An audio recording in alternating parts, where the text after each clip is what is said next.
In questo episodio volevo parlare dei verbi italiani. In particolare volevo spiegare la differenza tra due verbi italiani che vengono spesso confusi da chi ha imparato l'italiano come lingua straniera. I verbi in questione sono porre e porgere. A proposito, questo video è una risposta a una richiesta che mi è stata fatta da uno degli iscritti al canale. Questa persona qualche tempo fa mi aveva chiesto per l'appunto di spiegare la differenza tra i verbi porre e porgere. Ti dico subito che i verbi porre e porgere non sono sinonimi e significano due cose piuttosto diverse. Probabilmente la confusione è dovuta al fatto che hanno un participio passato che suona molto simile. Infatti il participio passato del verbo porre è posto, mentre il participio passato del verbo porgere è porto. Teoricamente bisognerebbe dire così, cioè posto con la O chiusa. Questa sarebbe la pronuncia ufficiale, quindi porre, posto. Però se vuoi sembrare più figo oppure più figa e parlare come si parla a Milano, puoi dire posto con la O aperta. Per esempio, io dico sempre posto, non dico posto. A proposito, io sono Luca e ti do il benvenuto sul canale Italiano con Luca. Ma vediamo quali sono le differenze tra questi due verbi. Partiamo dal verbo porre. Dal punto di vista delle forme, il verbo porre è abbastanza problematico, nel senso che ha delle forme piuttosto particolari. Il presente è io pongo, tu poni, lui oppure lei pone, noi poniamo, voi ponete e loro pongono. Il futuro semplice è io porrò, tu porrai, lui oppure lei porrà, noi porremo, voi porrete e loro porranno.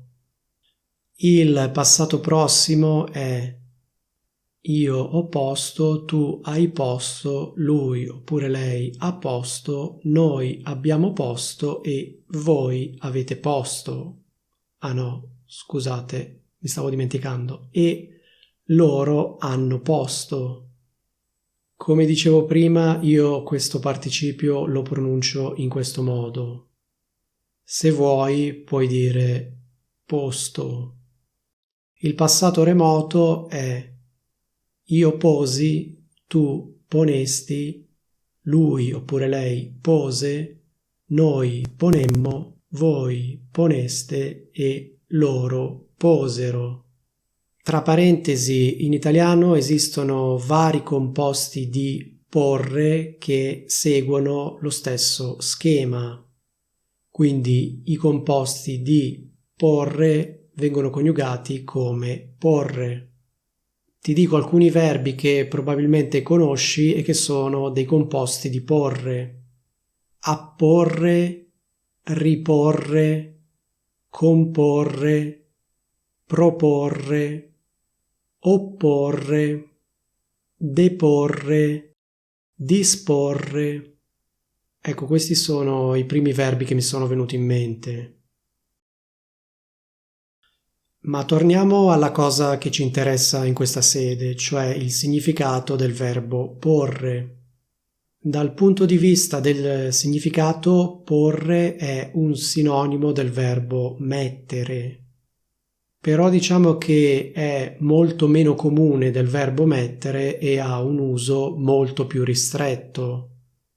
Adesso ti faccio alcuni esempi di frasi in cui al posto del verbo mettere potresti usare il verbo porre. Per esempio, invece di dire metto i libri sul ripiano, potresti dire pongo i libri sul ripiano. Come dicevo prima, Mettere è un verbo più comune e naturale. In questo caso la variante con porre è più insolita, ma comunque in teoria è corretta. Diciamo che in generale rispetto al verbo mettere, porre è un verbo più ricercato e formale. Quindi nell'italiano parlato è molto più probabile che una persona dica ho messo i libri sul ripiano che non ho posto i libri sul ripiano. Diciamo che probabilmente qualche decennio fa il verbo porre era relativamente più comune. Oggi invece si tende a usare il verbo mettere. Quindi io non è che ti sto consigliando di usare porre al posto di mettere. Semplicemente volevo spiegare il significato di questo verbo per aiutarti a capire la differenza tra porre e porgere. Un'altra frase di esempio potrebbe essere questa: metto i libri sul davanzale. Il davanzale è quel ripiano che sta sotto le finestre. Metto un vaso sul davanzale. Invece di dire così, io potrei dire pongo un vaso sul davanzale. Tra parentesi, in queste due frasi, invece di usare i verbi mettere o porre, io potrei usare il verbo appoggiare. Quindi potrei dire appoggio i libri sul ripiano e appoggio un vaso sul davanzale. Un'altra frase di esempio potrebbe essere questa: metto i vestiti nell'armadio. Invece di dire così, io potrei dire pongo i vestiti nell'armadio. In questo caso di solito si preferisce la variante riporre, quindi più verosimilmente dovrei dire ripongo i vestiti nell'armadio. Poi il verbo porre può anche essere usato in modo figurato. Alcuni esempi potrebbero essere questi: porre termine, porre un limite, porre fine. Poi chiaramente questo verbo ha anche una variante riflessiva e alcune espressioni comuni sono porsi a tavola, porsi a sedere, porsi in contatto, porsi in salvo e porsi nelle mani di qualcuno. Comunque in tutte queste espressioni è più comune la variante con mettersi. Il verbo porre poi può anche significare supporre. Per esempio, poniamo che tu abbia ragione. Cosa significa? Supponiamo che tu abbia ragione. Ipotizziamo che tu abbia ragione. Ci sono poi alcuni casi in cui il verbo porre è più comune del verbo mettere. Per esempio, porre le basi, porre le fondamenta, porre la prima pietra. Che cosa significa porre la prima pietra? Significa dare inizio a una costruzione. Poi ci sono anche dei casi in cui il verbo porre non può essere sostituito dal verbo mettere.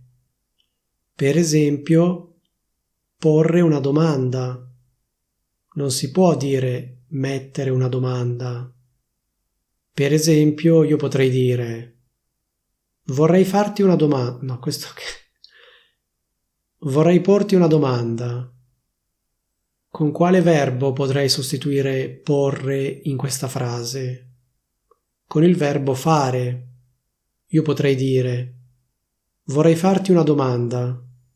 Ok, scusate per l'intonazione, ci riprovo. Vorrei farti una domanda.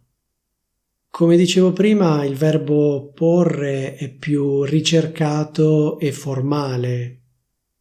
Quindi nel parlato probabilmente sentirai più spesso vorrei farti una domanda che non vorrei porti una domanda. Un altro caso in cui non si può sostituire porre con mettere è quello della parola questione. In italiano si dice porre la questione, per esempio, in un determinato modo. Cosa significa porre la questione in un determinato modo? Significa impostare la questione in un determinato modo, oppure, volendo, in teoria, anche presentare la questione in un determinato modo. Un altro caso in cui non si può sostituire porre con mettere è quello delle espressioni porre le basi, porre i presupposti, porre le premesse. Forse sì, in teoria si può dire mettere le basi, però diciamo che di solito si dice porre le basi. Sicuramente non si può dire mettere i presupposti oppure mettere le premesse. Un'altra di queste espressioni è porre freno, che significa frenare o limitare. Non si può dire mettere freno. Una frase di esempio potrebbe essere questa: bisogna assolutamente porre freno alle sue ambizioni. Poi c'è un'espressione molto elegante, tipica del linguaggio giuridico, quindi tipica dei contratti, che è porre in essere, che fondamentalmente significa realizzare, attuare, concretizzare qualcosa che prima era solo potenziale. Ma vediamo il verbo porgere. Il verbo porgere ha delle forme più regolari. Per esempio, il presente indicativo è io porgo, tu porgi, lui oppure lei porge, noi porgiamo, voi porgete e loro porgono. La cosa a cui fare attenzione è il participio passato che è porto. Questo participio non va confuso con il participio del verbo porre che è posto. Vediamo un attimo il significato. In primo luogo, porgere significa avvicinare qualcosa a qualcuno in modo che lo possa prendere. Per esempio, Marco porge il vassoio a Laura. Cosa significa porge il vassoio? Significa avvicina il vassoio a Laura. Un'altra espressione molto comune con il verbo porgere è porgere la mano a qualcuno. Cosa significa? Significa fare così. Quindi io porgo la mano a questa persona e questa persona verosimilmente poi me la stringe. Dico verosimilmente perché nella vita non si sa mai. In alcuni casi tu porgi la mano a una determinata persona e questa persona per qualsiasi motivo magari decide di non stringerla. Poi probabilmente conosci la frase del Vangelo porgere l'altra guancia. In particolare porgere l'altra guancia al proprio nemico o comunque a qualcuno che ci ha fatto del male.